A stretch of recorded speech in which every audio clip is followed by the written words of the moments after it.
Id-Deputat Nazzjonalista Chris Said qal li jinsab ixxokkjat bil-ħidma li għamel id-Deputat Nazzjonalista Jean-Pierre De Bono meta uża prokuri foloz biex seta' jiġbor dokumenti tal-voti ta' tesserati għall-elezzjoni għal-ħatra ta' kap tal-Partit Nazzjonalista li waslet għal-ħatra ta' Adrian Delija fit-tmum tal-partit.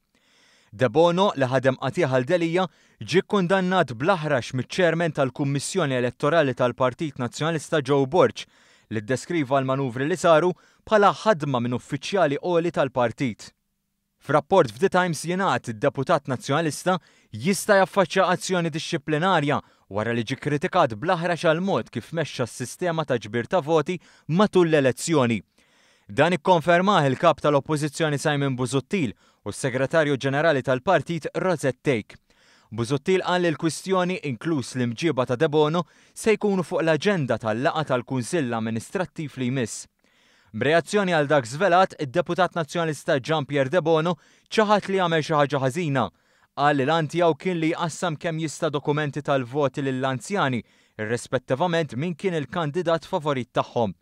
Wara li kundanna lil dawk li setgħu iffirmaw falz, huwa qal li jinsab mistaġeb dwar min seta' kien il-persuna fil-partit li żvela r-rapport tal-Kummissjoni Elettorali mal-Malta Today waqt li sostna li dan kien attentat biex jagħmel ħsara lil Adrian Delija fl-ewwel jiem tiegħu fit-tmexxija tal-partit.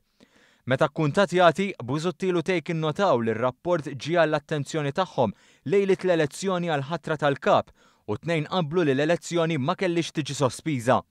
Huma kkonfermaw li l-każ issa tressaq quddiem il-Kunsill Amministrattiv tal-Partit biex tittieħed azzjoni dixxiplinarja kontra De Bono.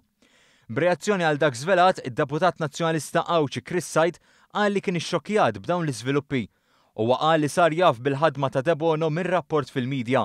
Qal li kien għalhekk li talab lill-partit biex jidħol aktar f'din il-kwistjoni.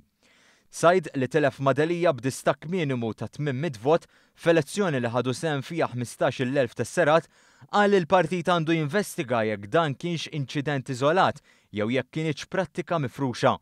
Żied jgħid li jekk hemm bżonn il-Partit Nazzjonalista għandu jieħu passi kontra min kien responsabbli. Intant l-editorjal tal-istess gazzetta intitolat Dellijiet Mudlama f'Tal-Pjeta, il-gazzetta li appoġġjat fil-miftuħ lil Alex Perċi Kalaxxone qalet fl-editorjal tagħha li De Bono kellu jiġi sospiż b'mod immedjat. L-editorjal żied jgħid li l-falsifikazzjoni tal-firem huwa qatt kriminali u f'dikjarazzjoni aktar b'saħħitha qalet li l-elezzjoni għal ħatra ta' kap tal-Partit Nazzjonalista għandha tiġi kkunsidrata mill-ġdid.